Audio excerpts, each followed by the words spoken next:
الحمد لله رب العالمين والصلاة والسلام على أشرف الأنبياء والمرسلين نبينا محمد وعلى آله وصحبه أجمعين اللهم علمنا ما ينفعنا وانفعنا بما علمتنا وزدنا علما أما بعد السلام عليكم ورحمة الله وبركاته. Сегодня я хотел бы вам рассказать об аятах из суры Аш-Шарх, или ее по-другому еще называют Аль-Инширах, которую мы читали в намазе, непосредственно о последних двух аятах. Аллах Субханаху ва Тааля в Коране сказал: «Фаида фарагта фансаб, ва иля раббика фаргаб». И если ты освободишься, и от каких дел освободишься, мы сейчас, иншаллах, будем проходить на уроке, то усердствуй в поклонении и приближай, ва иля раббика фаргаб, и устремись к твоему Господу, к довольству твоего Господа, устремись к благам твоего Господа. Аллах Субханаху ва Тааля для того, чтобы не спаслал целую суру, которая содержит в себе огромные смыслы и пользы. И поэтому, чтобы понять последние вот эти вот два аята, нужно сначала обратиться к началу суры. И Аллах Субханаху ва Тааля говорит: «Алям нашрах лака садарак». Разве мы не раскрыли тебе грудь? В некоторых переводах это переводится как разве мы не рассекли тебе грудь? Да? И относительно, почему Аллах Субханаху ва Тааля здесь упоминает грудь? Почему да? Почему непосредственно Аллах Субханаху ва Тааля упомянул именно грудь и сказал пророку Мухаммаду саллаллаху алейхи вассалям: разве мы не раскрыли тебе грудь? И, конечно же, некоторые ученые тафсира сказали относительно этого, то, что Аллах Субханаху ва Тааля в этом аяте указывает на то, что Аллах наполнил грудь пророка Мухаммада саллаллаху алейхи вассалям, наполнил его душу умом, наполнил мудростью, наполнил знаниями. И грудь, вот если мы будем рассматривать книги ученых, когда они говорят про грудь, они говорят то, что это именно то место, где содержится его знание. Это именно то место, где человек набирается веры, где укрепляется вера. Это то место, которым он размышляет. И поэтому вот кто-то может спросить: да, ну мы же на сегодняшний день, у нас медицина пошла далеко, мы на сегодняшний день можем проверить разными множественными медицинскими аппаратами то, что все-таки человек размышляет, мысли, да, образовывается и принимает какие-то решения именно своим головным мозгом. А в груди у нас находятся легкие, это орган, которыми мы дышим и наполняем нашу кровь кислородом, да? И с левой стороны у нас в груди находится сердце. Это орган, который состоит из мышц, да? Который прокачивает кровь по всему организму.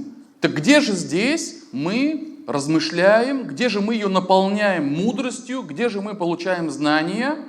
И вот здесь вот прямой перевод и говорить грудь — это именно вот то, что грудная клетка и все, что находится внутри этого, это не совсем правильно. И поэтому вот подобные аяты, где говорится про сердце, где говорится про грудь, где говорится вот про подобные вещи, это нужно воспринимать в переносном смысле, как душа, как сердце в общем понимании. Вот даже на русском языке, когда мы говорим про сердце, например, мы хотим описать какого-нибудь человека, мы говорим: этот человек с горячим сердцем, этот человек добросердечный, этот человек милосердный. Мы же не подразумеваем то, что тот самый орган, который находится внутри него, то, что он горячий. Если этот орган, если температура этого органа станет выше, чем температура всего тела, он может погибнуть. Так ведь? 42 градуса, как мы знаем, да, это является той самой точкой, после которой человек просто погибает. Так ведь? И поэтому буквально воспринимать горячее сердце, доброе сердце, злое сердце, буквально воспринимать то, что это именно тот самый орган, который может быть злым или добрым и так далее, это не совсем правильно.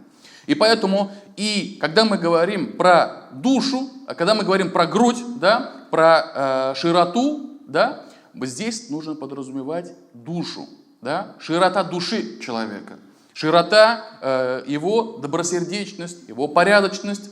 И поэтому вот в этом аяте «Алям нашрах ляка садарак» Аллах говорит: разве мы не раскрыли тебе грудь, да, не рассекли тебе грудь? Ибн Кафир, толкователь Корана, говорит, то, что мы наполнили твою душу умом, знаниями и мудростью. И поэтому мудрость — это нечто необъятное, его нельзя потрогать. Его нельзя сказать, то, что сделать укол, да, какую-нибудь сыворотку, как сказать, ставить этот укол человеку и сказать: теперь ты стал мудрым. Нет, так невозможно. И поэтому здесь мы понимаем то, что Аллах Субханаху ва Тааля рассек грудь и раскрыл его душу, и раскрыл его грудь, и наполнил ее знаниями, наполнил мудростью. Здесь подразумевается именно душа пророка Мухаммада, саллаллаху алейхи вассалям. И, конечно же, если кто читал сиру, жизнеописание пророка Мухаммада, саллаллаху алейхи вассалям, в его истории, при его жизни присутствовало непосредственно и буквальное рассечение. Когда, это было дважды, если я не ошибаюсь, да? Во-первых, это было в детстве, когда пророк Мухаммад, саллаллаху алейхи вассалям, находился на воспитании у Халимы, да, его молочной матери, когда он играл, будучи мальчиком, да, играл с детьми его молочной матери, дети вернулись домой и сказали то, что Мухаммада убили, Мухаммада убили. А в то время это были два ангела, которые раскрыли грудь и промыли сердце пророка Мухаммада, саллаллаху алейхи вассалям, и вынули оттуда черную точку. И сказали: это является той частью шайтана. И очистили его, омыли водой Замзам. То есть было непосредственно буквальное рассечение. И также вот этот аят «Алям нашрах ляка садарак», разве мы не раскрыли тебе грудь? Ученые сказали, здесь подразумевается раскрытие груди пророка Мухаммада, саллаллаху алейхи вассалям, перед вознесением на Ми'радж. Аль-Исра валь-Ми'радж, ночное перенесение и возвышение на небеса. Вот непосредственно перед этим Аллах Субханаху ва Тааля очистил душу пророка Мухаммада, саллаллаху алейхи вассалям, наполнил ее знаниями, наполнил ее мудростью. И поэтому здесь мы понимаем то, что здесь подразумевается именно душа. И сердце в общем смысле, не только как медицинский орган внутри тела человека. И поэтому Аллах Субханаху ва Тааля в этой суре, в этом аяте задает вопрос: разве мы не раскрыли тебе грудь? Вот эти вот слова «разве», «алям», «алям нашрах», разве мы не раскрыли? Это, конечно же, вопрос, но этот вопрос, который не требует ответа. И Аллах Субханаху ва Тааля подобные вопросы в Коране во многих сурах часто задает. И, конечно же, Аллах не требует от нас, либо от пророка Мухаммада, саллаллаху алейхи вассалям, ответа на эти вопросы. Ведь Аллах всезнающий, Аллах всемудрый, так ведь? Но Аллах Субханаху ва Тааля этим вопросом хочет напоминать посланнику Аллаха, саллаллаху алейхи вассалям, напомнить о том, какими благами Аллах Субханаху ва Тааля облагородил пророка Мухаммада, саллаллаху алейхи вассалям, какие блага он ему даровал. И поэтому, во-первых, Аллах Субханаху ва Тааля сделал его грудь широкой, раскрыл его грудь, широта души, да, кунгыль кинглиге мы говорим по-татарски, да. Вот, кстати, ас-садр, грудь, по-татарски, если переводить, это прямо самый настоящий кунгыль. Вот мы же говорим кунгыль, да, это нечто необъятное, но оно внутри нас, это наш внутренний духовный стержень. Так ведь? Говорят, букшик кин кунгыль, этот человек широкой души, говорят, да. Бу тар кунгыль, говорят, этот человек, он малодушный, называют его, да. Вот поэтому по-татарски слово садр можно даже перевести как кунгыль. И Аллах Субханаху ва Тааля в этом аяте посланнику Аллаха, саллаллаху алейхи вассалям, напоминает о тех благах, которые он ему даровал. То есть тем самым Аллах Субханаху ва Тааля подготовил его. Аллах раскрыл грудь пророка Мухаммада, саллаллаху алейхи вассалям, наполнил ее знаниями, наполнил ее мудростью, наполнил ее терпением и подготовил его к той тяжелой ноше, который будет в виде пророчества, в виде посланничества. Это очень тяжело. Из творений Аллаха, из созданий Аллаха, кроме пророков и посланников, и никто бы и не выдержал бы такой великой ноши. И поэтому Аллах Субхану ва Тааля подготовил его, Аллах Субхану ва Тааля увеличил его терпение, Аллах Субхану ва Тааля сделал его защищенным от разной лжи, от разного вреда и так далее. Поэтому, уважаемые братья, Аллах Субхану ва Тааля этим самым говорит пророку Мухаммаду, то, что он одарил его великими благами. И как Аллах сделал буквально душу пророка Мухаммада, саллаллаху алейхи, широкой, защищенной, да, сделал так, то, что каждый из людей любил его и воспринимает его, Аллах Субхану ва Тааля точно так же сделал и религию пророка Мухаммада, саллаллаху алейхи, и его шариат таким же легким, таким же широким, таким же подходящим под все времена и под все местности. И поэтому это, конечно же, великое благо Аллаха Субханаху ва Тааля.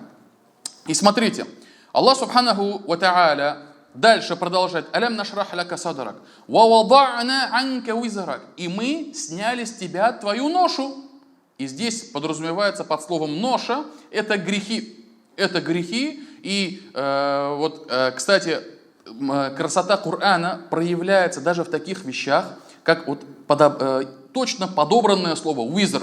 Вот это вот слово «визр» в арабском языке, буквальное его значение, это та ноша, которой нагружает верблюда. То есть верблюд, верховое животное, которое может передвигаться по пустыне, да, чтобы его использовать правильно, эффективно, да, его нагружают максимально ношей, которую он может поднять, которую он может перенести, и используют в караванах. Так ведь? И вот точно так же грехи человека в судный день будут неподъемной ношей для грешника. Он не сможет их тащить, он не сможет от них избавиться. И эта ноша, эти грехи погубят его и сделают его среди обитателей огня. И поэтому вот это вот слово, та самая тяжкая ноша, которую взваливают на верблюда, вот для человека эта ноша, это его грехи. И Аллах Субхану ва Тааля говорит: «Вавадa'на анка визрак, аллади анкада захарак». И мы сняли с тебя ношу, которая утруждала твою спину. Да? Смотрите, здесь Аллах Субхану ва Тааля сообщает, что Аллах простил все ошибки, все прегрешения пророка Мухаммада, саллаллаху алейхи вассалям, которые были, либо которые будут. И этим правом обладают лишь пророки и посланники. Они защищены от ошибок, они защищены от грехов. И помимо них ни сподвижники, ни таби'ины, ни ученые, никто не имеют такой особенности. То, что Аллах Субхану ва Тааля простил грехи прошедшие и простил грехи, которые будут. И поэтому, уважаемые братья, это является особенностью пророков и посланников. И Аллах Субхану ва Тааля защитил тем самым их светлые, праведные души от совершения греховных деяний. Дальше Аллах говорит: «Ва рафа'на лака зикрак». Вот это вот слово, да, то, что Аллах Субхану ва Тааля говорит: «И мы возвысили твое поминание». Вот здесь вот ученые приводят множество толкований, множество хадисов. Это, во-первых, в одном из хадисов приводится, когда Джибраиль пришел к пророку Мухаммаду, саллаллаху алейхи вассалям, и сказал: «Передаю тебе салям от моего Господа и от твоего Господа», да, и обрадовал пророка Мухаммада. И пророк Мухаммад, саллаллаху алейхи вассалям, сказал: «А чем ты меня радуешь?» Джибраиль сказал: «То, что твое имя, да, будет идти вместе с именем Аллаха». Будет идти вместе с именем Аллаха, то есть будет идти за именем Аллаха. И поэтому в Коране, когда мы читаем, да, часто бывает, да, следуйте Аллаху, повинуйтесь Аллаху и повинуйтесь посланнику Аллаха. Ати'у Аллаху ва ати'у Расуль. И повинуйтесь посланнику. Сподвижники, когда им задавали какой-нибудь вопрос, и посланник Аллаха, саллаллаху алейхи, задавал им какой-нибудь вопрос, они отвечали: «Аллаху ва Расулюху а'лям». Аллах и его посланник знающие. И поэтому в Коране во множество аятах Аллах чередует, после упоминания себя, чередует упоминание посланника Аллаха, саллаллаху алейхи вассалям. Это во-первых. Во-вторых, Аллах Субханаху ва Тааля возвысил поминание пророка Мухаммада, саллаллаху алейхи вассалям, то, что мы должны и нам следует после того, как мы услышим упоминание пророка Мухаммада, делать ему салават. Так ведь? Мы в каждом намазе, после того, как мы завершаем, в последнем тахияте сидим, в последнем ракаате, в последнем тахияте сидим, после того, как мы прочитаем, в последнем ташахуде сидим, да, после того, как прочитаем ат-тахияту лилляхи вассалавату ват-таййибат, что мы потом читаем дальше? Дальше мы читаем салават. И опять читаем салават и возвышаем имя пророка Мухаммада, саллаллаху алейхи вассалям. И поэтому, уважаемые братья, Аллах субханаху тааля возвеличил поминание посланника Аллаха, саллаллаху алейхи вассалям. Его поминают в этом мире, и его будут поминать и в судный день, когда люди будут искать заступника, да, придут к пророку Нуху, придут к пророку Ибрахиму, придут к пророку Мусе и так далее. Известный хадис, очень большой хадис, да, который описывает состояние людей в судный день на площади сбора, да, Махшар Майданан, да, и потом они придут к пророку Мухаммаду, саллаллаху алейхи вассалям, да, и он начнет делать заступничество за свою умму. И поэтому, уважаемые братья, это те блага, которыми Аллах одарил пророка Мухаммада. Во-первых, раскрыл его грудь, сделал ее широкой. Во-вторых, он простил ему грехи и снял с него ношу. И в-третьих, Аллах субханаху тааля даровал ему поминание, да, то, что его часто будут поминать. И смотрите, ученые сказали, да, Ибн аль-Кайим, Аш-Шатиби и другие ученые сказали, то, что вот эти особенности пророка Мухаммада, саллаллаху алейхи вассалям, они относятся не только к пророку, они еще относятся и к его умме. И тот человек, который следует пророку Мухаммаду, саллаллаху алейхи вассалям, который стремится в этом следовании, проявляет усердие, он точно так же получит часть того, чем облагородил Аллах субханаху тааля пророка Мухаммада. А это что это? Широта души.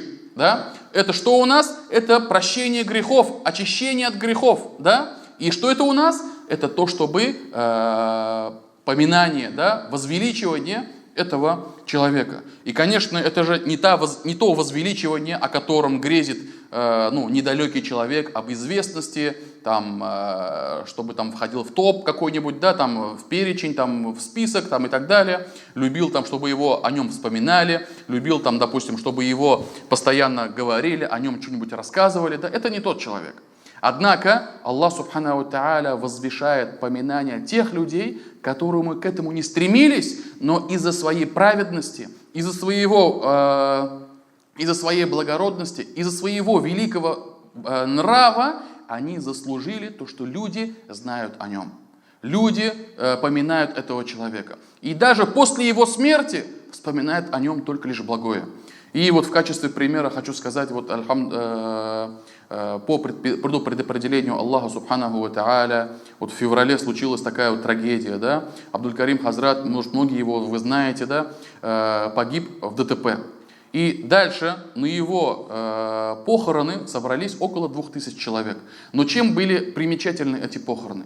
То, что туда приехали даже те люди, которые, может быть, видели его один раз, которые, может быть, разговаривали с ним один раз, и практически все они говорят, все, что мы помним от Абдуль-Карим Хазрата, это его благой нрав.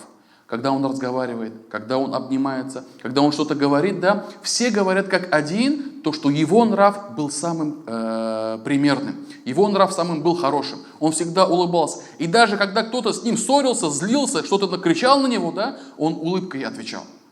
И поэтому вот подобные примеры среди нас, вот в нашей местности, да, это являются такими примерами, чтобы мы задумались о себе, да, какой нрав мы оказываем своим братьям, своим близким, вообще мусульманам в целом, да, и окружающим нас людям.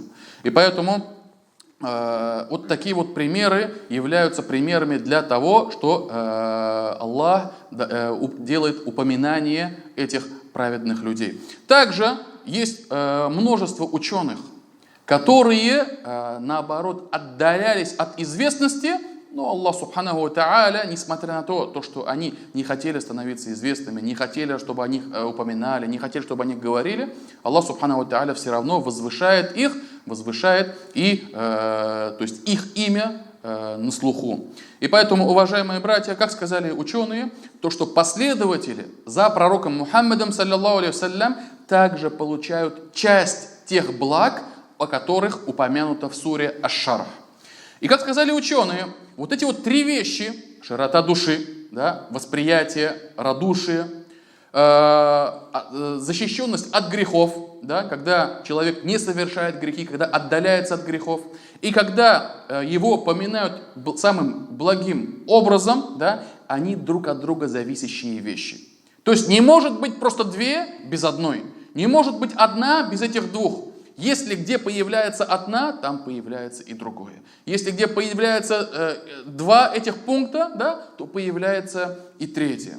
И поэтому вот насколько человек праведен, насколько он следует пророку Мухаммаду, саллаллаху алейхи вассалям, вот именно вот в этой пропорции, и Аллах субханаху тааля возвеличивает поминание этого человека. Аллах субханаху тааля вот именно на эту пропорцию защищает его от совершения грехов и отдаляет его от харама и так далее. Да? И вот настолько Аллах субханаху тааля делает его грудь широкой, делает распростертой его душу, да, и делает так, чтобы он принимал истину и принимал все то, что Аллах субханаху тааля сообщил.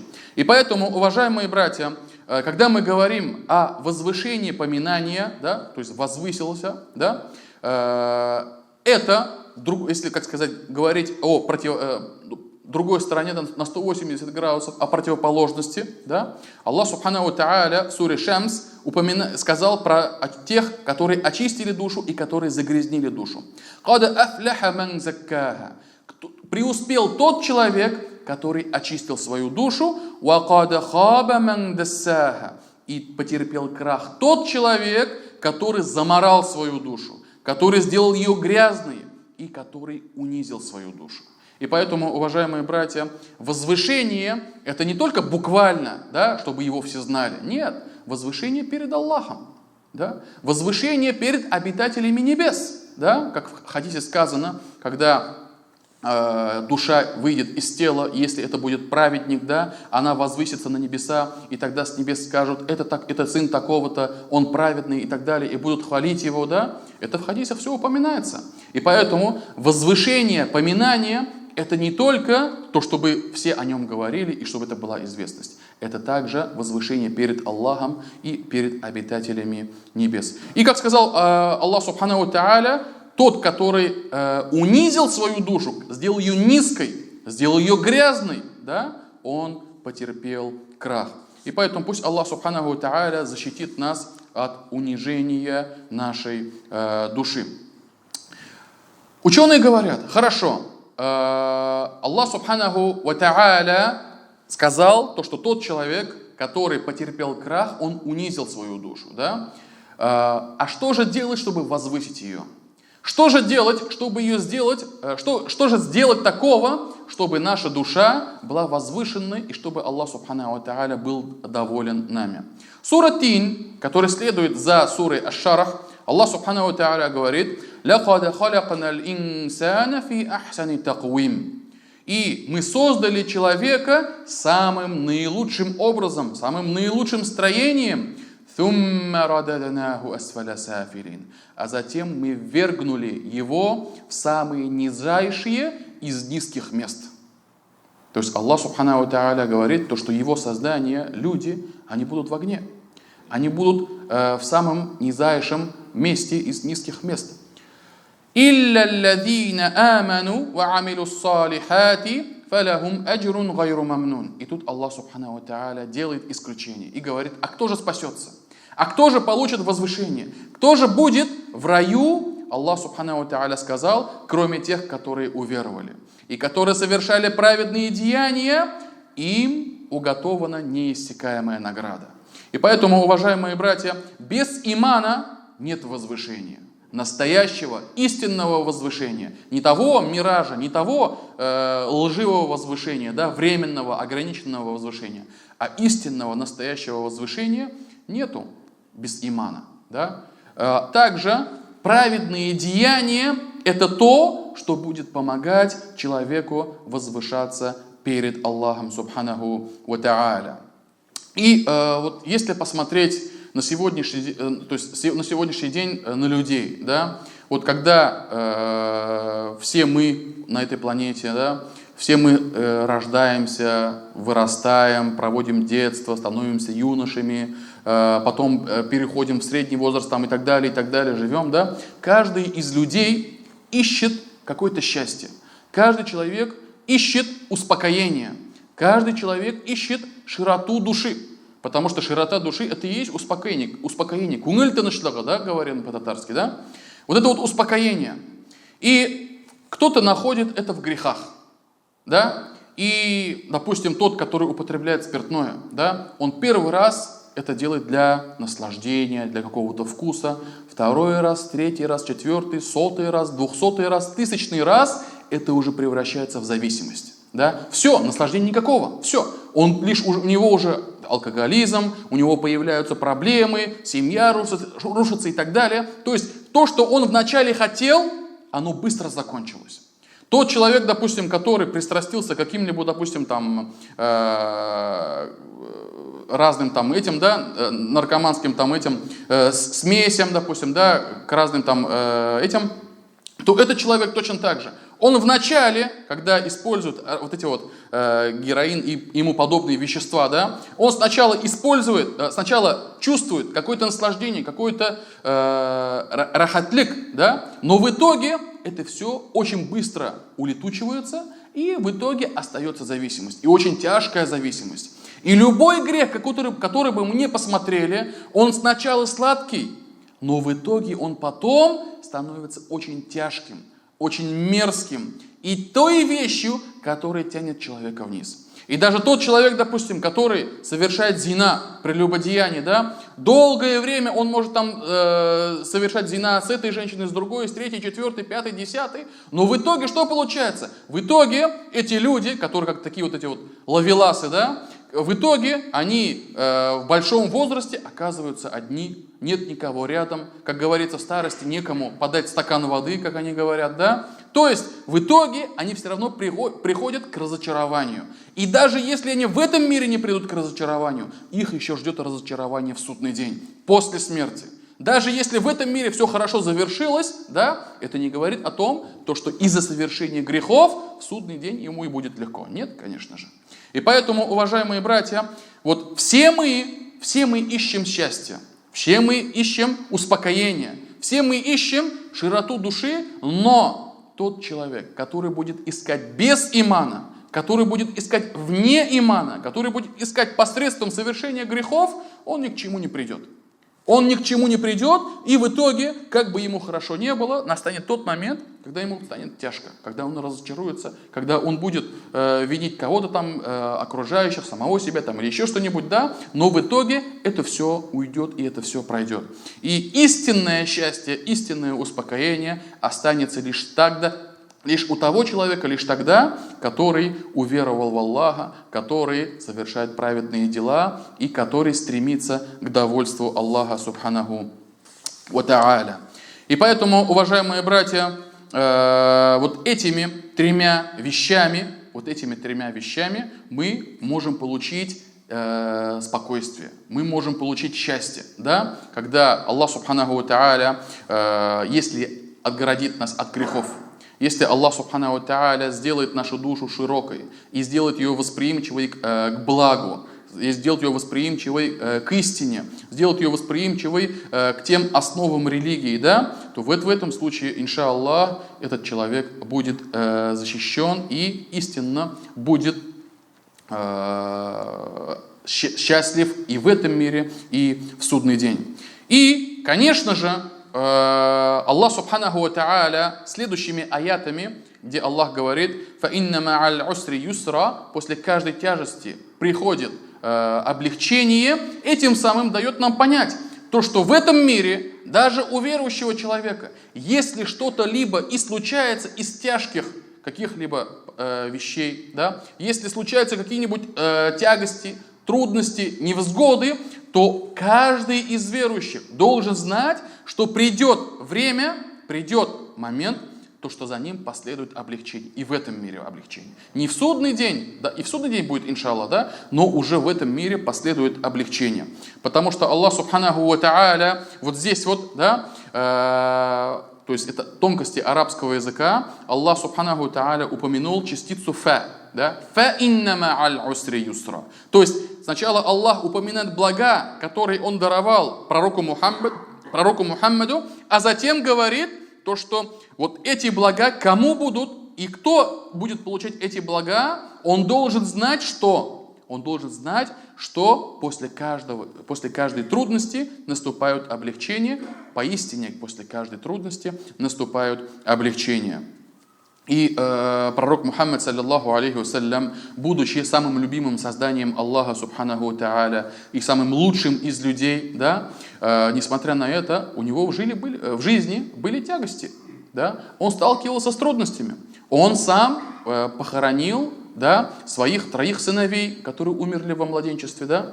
У него в жизни бывали тяжкие моменты в войне, в битве при Ухуде. Да? Его едва не убили. Да? В его щеку вкололись 2 кольца, вырванные из кольчуги. Да? Он однажды упал с лошади, да, и повредил, то есть поранился.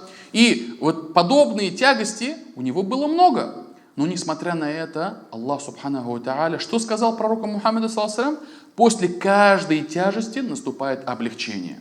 И пророк Мухаммад, саллаллаху алейхи ва саллям, безусловно, у него были облегчения после этих тяжестей. И Аллах Субханаху Тааля даровал ему открытие. Аллах Субханаху Тааля даровал ему сподвижников, которые были вместе с ним и которые не оставляли его даже в те сложные времена. Аллах Субханаху Тааля даровал ему прощение. Аллах Субханаху Тааля даровал ему множество вещей. И поэтому, уважаемые братья, верующий, он должен истинно знать то, что Аллах Субханаху Тааля, что бы с вами ни случилось, какая бы болезнь ни пришла, какие бы тяготы вы не перенесли, все равно за этим последует облегчение от Аллаха Субханаху ва Тааля.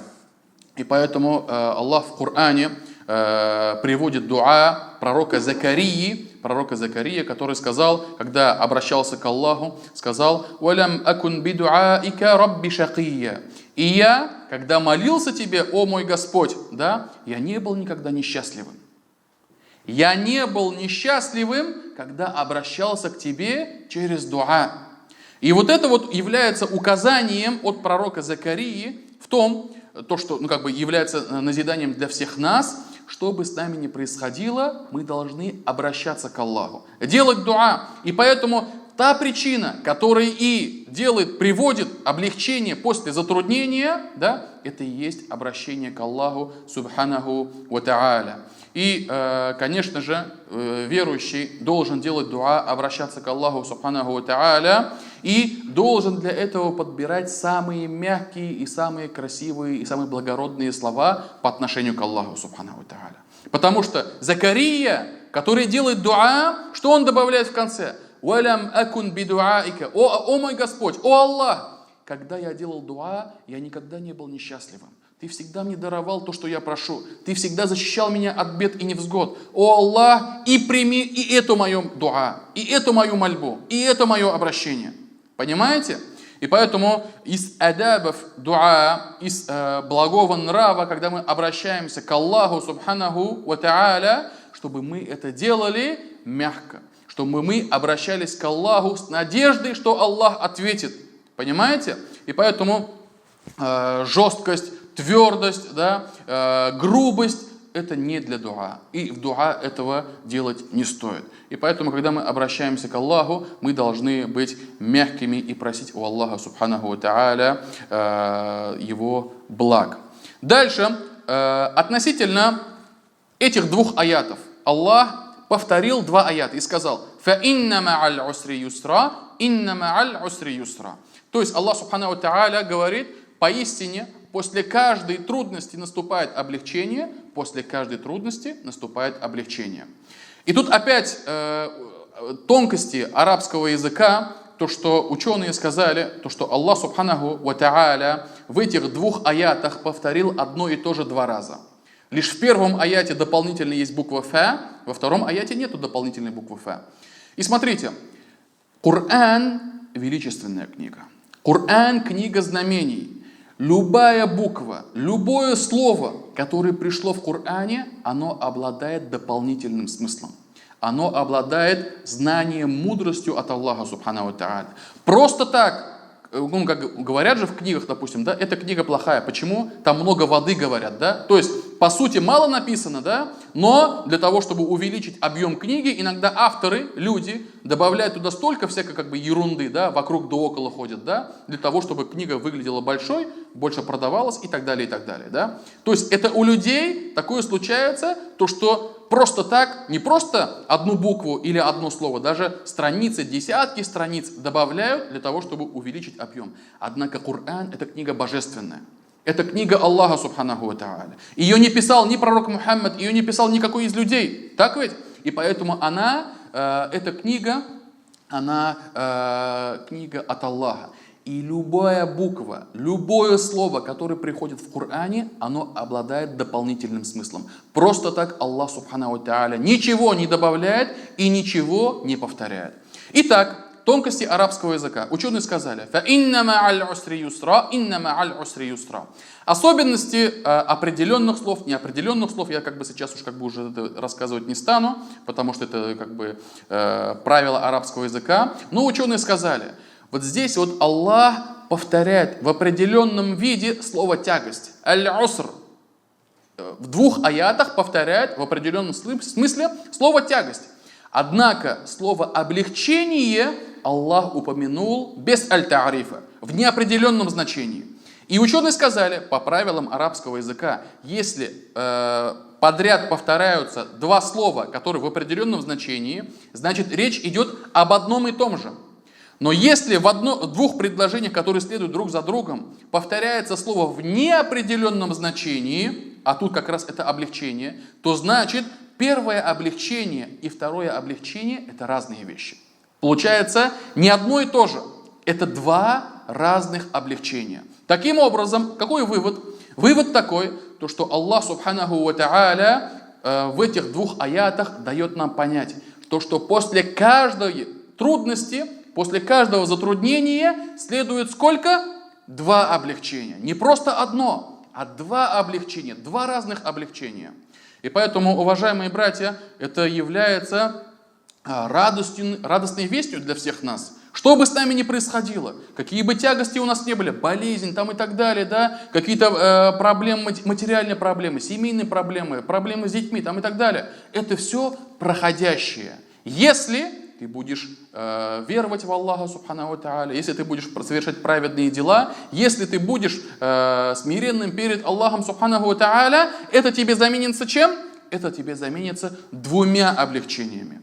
И поэтому, уважаемые братья, каждый из нас, когда обращается к Аллаху, должен думать об Аллахе хорошее. Потому что вот часто бывает такое, да, как только, когда человек живет, с ним все хорошо, у него в семье порядок, дома порядок, там на работе все порядок, у него все хорошо, он упакован, да. И как только случаются с ним какие-то трудности, он сразу начинает обвинять. Ну за что, Господь, за что? Я заслужил разве там и так далее, да? Вот подобные слова говорят. И особенно говорят те люди, которые немного далеки от религии. И говорят, это несправедливо. И начинают упоминать Аллаха Субханаху ва Тааля разными нехорошими словами. Вот это вот является очень большой ошибкой. Верующий мусульманин, который верует в Аллаха, никогда про Аллаха не должен думать плохое. Никогда. И поэтому думать про Аллаха благое, это даже является нашей обязанностью в нашей акиде, в нашем веровании в Аллаха Субханаху ва Тааля. И точно так же мы должны надеяться на Аллаха Субханаху ва Тааля. Те люди, которые потеряли свою надежду, которые стали безнадежными, да, они погибнут. Они погибнут, да, и потому что они будут думать, что все, меня уже Аллах не простит, все, я больше из этого не выберусь и так далее, да, и таким образом сами себя загоняют еще глубже, еще ниже. И поэтому, уважаемые братья, надеяться на Аллаха даже в такие сложные минуты, это является обязанностью каждого из верующих. Дальше Аллах Субханаху ва Тааля, то есть мы сейчас упомянули 4 аята, да? «Алям нашрах лака садрак, ва вадa'на анка визрак, аллади анкада захарак, ва рафa'на лака зикрак». فَإِنَّ مَعَ الْعُسْرِ يُسْرًا إِنَّ مَعَ الْعُسْرِ يُسْرًا. 6 аятов прошли, да? После каждой тягости наступает облегчение, после каждой тягости наступает облегчение. Дальше Аллах говорит, 7 и 8 аят. فَإِذَا فَرَغْتَ فَانْصَبْ. И если ты освободишься, то устремись к поклонению Аллаха. И вот это вот слово «освободишься», уважаемые братья, среди ученых, толкователей Корана, есть множество вариаций. Освободиться от чего? От каких дел? Освободиться от какого поклонения или каких-то мирских дел, да? И есть множество изречений от сподвижников. Например, первое приводится от Ибн Аббаса, а также от Дахака и Мукатиля. Ибн Аббас — это сподвижник, остальные два ученых — это табиайны, которые известны были толкованием Корана. Они сказали, то, что если освободишься от молитвы, устремись же делать дуа. Смотрите, если освободишься от молитвы, устремись же делать дуа. И некоторые ученые сделали вывод, да, что здесь имеется в виду то дуа, которое верующий делает в намазе.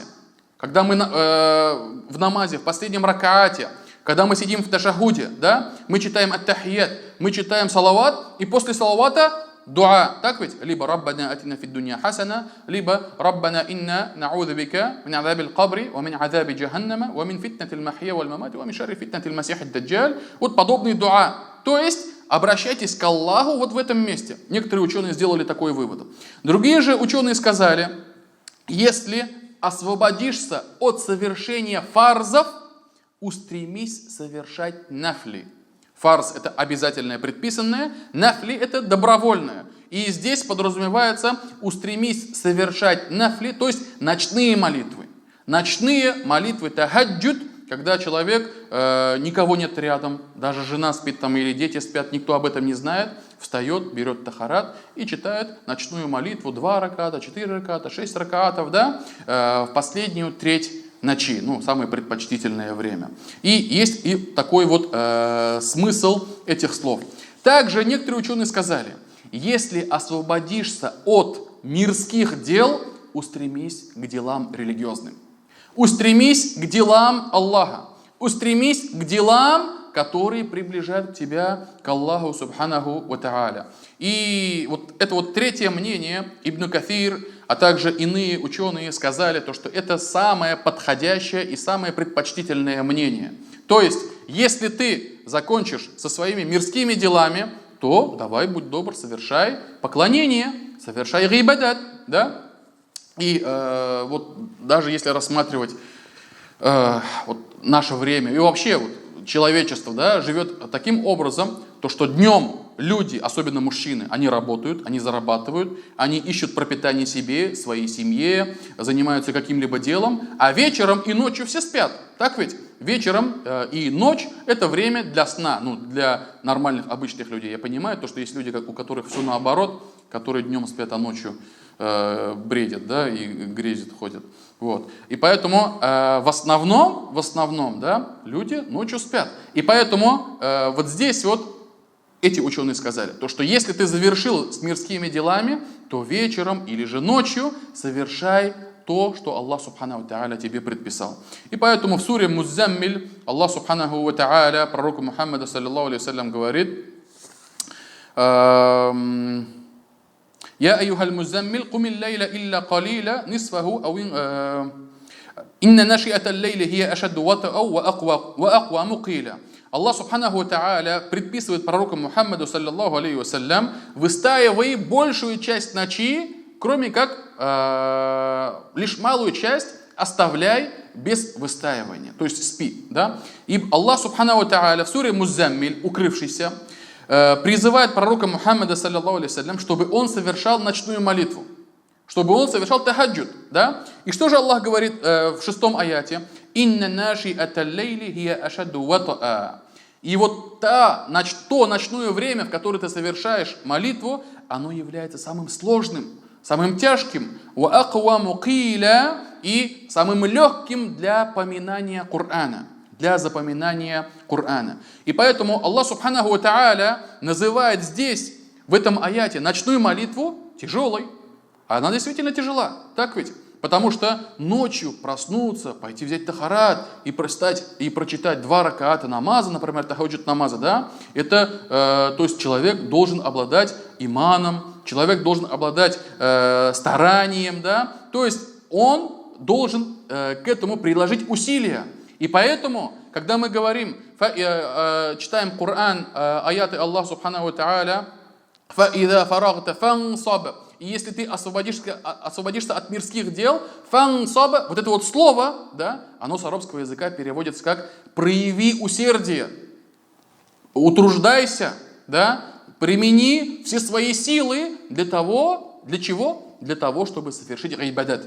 Поэтому для гайбадата тоже нужно старание, тоже нужно немножко потрудиться. И поэтому рай, да, рай, это нужно заслужить.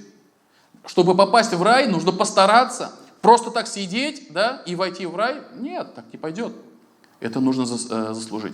И поэтому пророк Мухаммад, саллиллаху алейхи салям, нам говорит, да, то, что рай окружен биль-макарих, теми вещами, которые тяжелы. Нужно применить усилия, чтобы это сделать, да. То есть смысл этого хадиса, то что огонь, джаханнам, окружен шахватами, окружен страстями, окружен вот этими вот блестками, вот этими вот фантиками, да, которые завлекают. И поэтому, чтобы попасть в рай, нужно встать на утренний намаз вообще-то, когда все спят. Да? И если ты живешь где-то там, вне города, где нет горячей воды, нужно вообще-то для этого, чтобы взять тахарат, нужно еще ее подогреть немножко, да? Чтобы, если ты хочешь совершить намаз. И чтобы, допустим, совершить 5-й столб ислама, нужно немножко потратиться. Нужно купить тур, нужно купить билеты, нужно набраться здоровья, и еще семье оставить что-то, чтобы они как бы здесь с голода не умерли, пока ты там на хаджи находишься, да? И то есть любое поклонение нужно постараться, нужно применить усилия, просто так ничего не будет. И вот в этом смысл, то, что человек постоянно борется с самим собой. Шайтан говорит: да ладно, расслабься, зачем? Поспи немножко на утренний намаз, да? Поспи, потом каза сделаешь. Зачем тебе хадж? Ты же еще молодой, заработаешь, еще будет еще. Купи там машину, лучше обнови какую-нибудь свою, да? Зачем закат даешь?